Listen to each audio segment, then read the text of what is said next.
Hey guys আমি পিঙ্কি চলে এসেছি আবারও একটা সোমবারের সকালে তোমাদের সাথে। আজকে আমি যাব 7 সমুদ্র 13 নদী পার করে মহাদেবের কাছে জল ঢালতে। তো সেই কারণে সকালে উঠে আমি ঘুম থেকে উঠেই আমি সবার আগে ব্রাশ করে ফ্রেশ হয়ে নিয়েছিলাম, তারপরে স্নান করে এখন চলে এসেছিলাম তোমাদের সামনে। তারপরে এই যে আমার বাড়িতে যে মহাদেবটা ছিল তাকে আমি একটু সুন্দর করে জল ঢেলে নিলাম, মানে আগে তো মা জল ঢেলেছে তারপরে আমি একটু জল ঢেলে নিলাম, কারণ ওকে ছাড়া তো আমাদের কোথাও যাওয়া যাবে না। ও তো সবার আগে, ওকে তো আগে পুজো দিয়ে যেতে হবে। তো বাড়িতে যেমন করে দিই সেরকমভাবেই আমি সুন্দর করে একটু মহাদেবকে ঠিকঠাক করে জল দিয়ে তারপরে ধূপ মোমবাতি দেখিয়ে আমি রেডি হয়ে ফ্রেশ হয়ে তারপরে গেছিলাম সেই 7 সমুদ্র মন্দির। সেটা কোথায় সেটা তো জানতে গেলে পুরো ভিডিওটা দেখতে হবে। তো এখন আমাকে মা আলতা পরিয়ে দিচ্ছে। আলতা তো আমি পরতে পারি, বাট মাও আমাকে পরিয়ে দিচ্ছে। তারপরে রেডি হয়ে নিয়েছিলাম, আর রেডি হয়ে দেখো আমাকে কেমন লাগছে একটু কমেন্ট করে জানিও।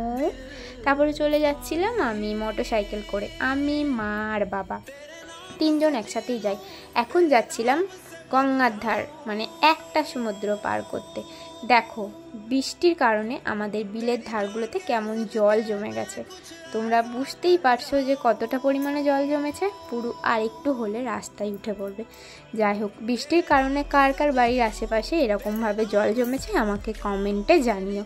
তারপরে চলে এসেছিলাম এই যে গঙ্গার রাস্তার ধারে, একদম ধারে। এখানে টাকা দিয়ে আমরা চলে যাচ্ছিলাম নৌকা, মানে নৌকা আগে ছিল নিচে। আমার অনেক ভিডিওতে তোমরা দেখেছো আমি অনেকটা নিচে গিয়ে নৌকা ধরেছি, বাট এই প্রথম হচ্ছে একদম গঙ্গার ধারে, মানে রাস্তার মধ্যেই নৌকা দাঁড়িয়েছে বোর্ডের ওপর, তারপর নৌকা। তারপরে তো দেখতে দেখতে নৌকা ছেড়ে দিয়েছিল। আর এই যে এইগুলো দেখছো তো, এগুলো না জমি ছিল। আর ওই যে মন্দির, আমরা ওখানে না আগে নৌকা ধরতে যেতাম, বাট এখন আর হয় না। আর এই যে চলে এসেছিলাম এপারে দেখো ওই যে মন্দিরগুলো দেখা যাচ্ছে, ওগুলো কিন্তু সবই শুকনো একটা মাঠ। বাট এখন এতটা পরিমাণে জল জমে গেছে যে তোমার এগুলো সবই জল হয়ে গেছে, মানে গঙ্গার জল সব ওই মাঠের ওপরে উঠে পড়েছে। তারপরে আমি একটা ঘট কিনেছিলাম, সেই ঘটের মধ্যে জল পুড়ে নিচ্ছিলাম। যেখানে নৌকা দাঁড়িয়ে ছিল ওখান থেকেই পুড়ছিলাম, কারণ জলটা বাবার মাথায় ঢালতে পারে। মাকে ছুঁড়ে জল দিচ্ছিলাম কিন্তু মায়ের মাথায় যায়নি।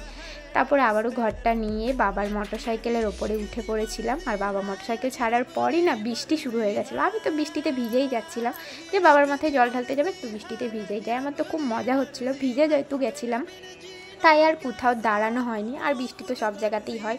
তারপরে এই দেখো আর একটা সমুদ্র, এটা পার করতে আমাদের প্রায় 1 ঘন্টার ওপরে লেগে গেছিলো। এটা একটা রাস্তা, আর এই রাস্তাটা যে তো জল কাদা কি বলবো, মাঝ রাস্তায় তো আমাদের গাড়ি থেমে গেছিলো। যাই হোক 7 সমুদ্র পার করে 13 নদী পার করে এখন চলে এসেছিলাম শিব মন্দিরে। তারপরে কিছুক্ষণ দাঁড়ানোর পর এই যে আমার মহাদেব, যে এই শিবটা হচ্ছে আমার পিসিমশাই পুজো করে, তো সেখানে আমার প্রত্যেক বছরই জল ঢালা হয়। এবছরও গেছিলাম। তো সব নিয়ম মেনে পিসিমশাই সব কিছু বলে দিচ্ছিল, সেইভাবেই নিয়ম করে করে আমি পুজোটা দিচ্ছিলাম, জল ঢালছিলাম। জানি না আমি কতটা কি করতে পারি। আর এই ভিডিওটা আমাকে একটা দিদি করে দিয়েছে, আর এই মালাটাও না একটা বোন আমাকে করে দিয়েছিল, আর আমি পরিয়েছিলাম। বোনটা যেহেতু পড়াইনি তো সেই কারণে। তারপরে একটু মহাদেবকে জড়িয়ে ধরে আমি সরে এলাম। আর এখানে মা আর বাবা এখন পুজো দিয়ে দিচ্ছে। আমার আজকে পুজো দিয়ে না মনে প্রচণ্ড শান্তি হয়েছে। কেন বলো তো, মানে মহাদেবকে জড়িয়ে ধরতে পেরেছি বলে। তারপরে দিয়ে দিয়েছিলাম আমি অঞ্জলি দিতে বসে পড়েছিলাম। আজকের পুজোটা না আমি অনেকটা মনে শান্তি পেয়েছি। কেন বলো তো, এরকমভাবে পুজো হয়তো এই শ্রাবণ মাসে কোনো মহাদেবের কাছেই হয় না, যেমন তারকেশ্বর, জামালপুর, ওগুলোতে হয় না। কেন বলো তো, ওখানে প্রচণ্ড ভিড় থাকে, আর সেই কারণে এত মন দিয়ে পুজো করা হয় না। তো আমি এখানে খুব ভালোভাবে পুজো দিয়েছিলাম, আর খুব ভালোভাবে অঞ্জলি দিয়ে আমি মহাদেবকে জড়িয়ে ধরে, ঠাকুরমশাই আমাকে অনেক মন্ত্র বলেছে, সেই সমস্ত কিছু আমি পালন করেছি একটা একটা করে। এখানে দেখো আমাকে বলেছিল মহাদেবকে জড়িয়ে ধরে কিছু মন্ত্র বলতে, তো আমি তো মহাদেবকে জড়িয়ে ধরে একটা কথাই বলেছি, আমি যেন আমার প্রিয় মানুষটাকে পেয়ে যাই। তারপরে চলে এসেছিলাম এখানে ধূপকাঠি ধরাতে। আমি আর মা দুজনে মিলেই ধূপকাঠি ধরিয়ে নিচ্ছিলাম মহাদেবের ঠিক সামনে, কারণ ভেতরে আমাদের ধূপকাঠি ধরাতে দেয় না, তো তার জন্য বাইরে এসে ধরিয়ে নিচ্ছিলাম। ফাইনালি পুজো তো কমপ্লিট, এবার যাব বাড়ির দিকে। আর বাড়ি যাওয়ার আগে দেখো এরকম পিচ্চিটা কত কিউট, তাই না?